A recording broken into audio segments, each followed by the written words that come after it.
Hello. If you clicked on this link, then that means you're a virgin. I'm sorry. Luckily, I'm here to help. As someone who watches a lot of TV and movies, I'm pretty much an expert. Let's start with exactly why you need to lose your virginity. According to the Western Journal of Medicine, about half of high school students have sexual intercourse while they're in high school. That's 50%. That's a failing grade. I learned that when I was in high school. Only 13% of adolescents between 13 and 19 get sexually transmitted diseases, which is like not that many. Teenage viewers see about 143 incidents of sexual activity in primetime television each week, and 80% of movies on television have some sort of sexual content. When there's that many people doing it, you know it's pretty good. Plus, you don't want to end up like my pal Andy, who was 40 years old and still a virgin. Once his friends found out, they made fun of him. Check it out in this clip. Yo, answer this question. Are you a virgin? Are you a virgin? Yeah, not since I was 10. It all makes sense. You're a virgin. I am. Shut up. How does that happen? He's a fucking virgin. Oh. I knew it. That makes so much sense, man. Look, he's a virgin. Wait, You dude. guys are hilarious. All right. Come on, don't be mean. I'm not being mean. I'm trying to help the partner out. I'm trying to say I want to get you laid, dude. I understand what's going on You guys here, are right? so up your asses. Hold on. The actual purpose of this video is to talk about that problem. Whoa, what problem? Oh, you know, maybe the one where you think 50% of high school students not having sex is a bad thing. Or maybe the 13% rate of STD transmission is not that big of a deal. Or maybe even the issue that since everyone is doing it, it must be the cool thing to do.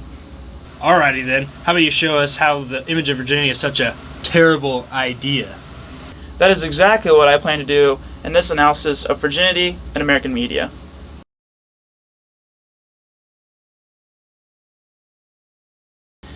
In our society, there is often a negative stigma attached to the word virginity because of the false portrayal that the media puts on it. Just think for a second. I'm sure we can all think of a few examples that we have seen that portrays virgins in a bad way versus the players or the cool people. In fact, the 40-year-old virgin example that you use is a classic example of what I am talking about. You know, when you grab a woman's breast and you feel it and it feels like a bag of sand when you're touching it. Bag of sand. You know what I mean. Why don't we just play? Why don't you just deal the cards? What are you talking about? Have you ever felt a breast before, man? Yes. It is clear from this clip that Steve Carell's character is definitely the more socially awkward of the group. And this is due to the fact that he hasn't had sex yet. These media interpretations are merely reflections of the prevailing values and behaviors in American society.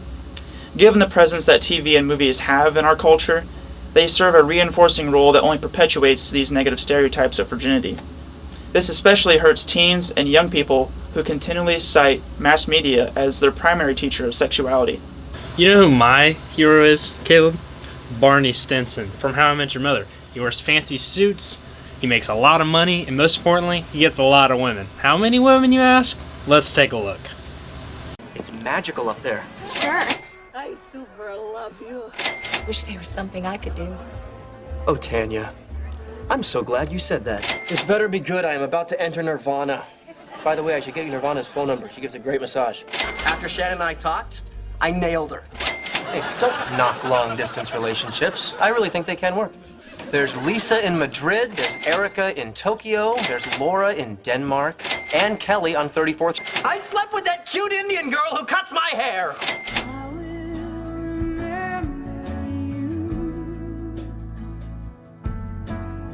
No, that's pretty much it. It starts with an L? He's legendary. Compare him to the virgins that I've seen on other TV, movies, media. Why would I want to be like any of those guys? See, that's the thing. You don't have to be like anyone because these ideas are made up and not really true. There's this idea called the cultivation theory that states television is the most powerful storyteller in our culture.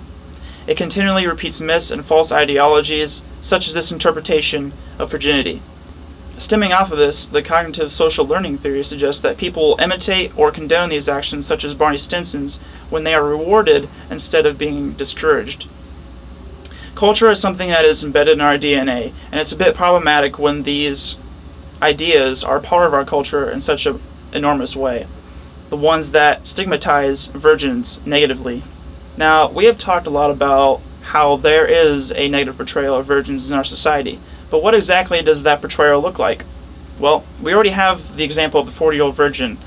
We also have the opposite of Andy and the 40-year-old virgin in our friend Barney from How I Met Your Mother. Here is another example from GoDaddy, a commercial that you might be familiar with, that shows what the normal or not experienced virgin should look like in modern society. There are two sides to GoDaddy. There's the sexy side represented by Bar Raffaelli, and the smart side that creates a killer website for your small business represented by Walter. Together, they're perfect. About the fact that how a smart person is supposed to look compared to a sexy person. Psychology Today points out that these common misconceptions that are applied to virgins, and they say that virgins are often seen as nerdy or awkward. Furthermore, that waiting to have sex until marriage is merely a product of conservative religious communities. So to be a virgin, you either have to be extremely awkward or just a super crazy religious person. Okay, I'm starting to see your point. I was reading this blog post by Katie Yoder, and she was talking about how all this stuff I've always thought and always just assumed, like virgins never grow up, virginity is a bargaining chip, virgins make for good comedy. Okay, I admit it's a little ridiculous. There's a CBS host named Megan Alexander. She's like this hot girl who made it public that she's waiting until marriage. She said, and this is a quote, "Movies and television make it seem like people should participate in sex as easily and as often as brushing your teeth." I can admit, that's kind of ridiculous. I would agree that that is exactly the type of message that is supported by these shows like How I Met Your Mother and The 40-Year-Old Virgin. This ideology puts enormous pressure on young people because they feel like they have to dispose of their innocence before they get too old, or they be stuck in a negative stereotype in our society. An article from townhall.com sums up virginity in American media by saying that today, virginity is not a virtue, but instead it is a burden. Rather than being a personal choice that you make when you are ready, it boils down to using sex as a means to an end, where this end is to avoid being stuck in that negative stereotype of virginity.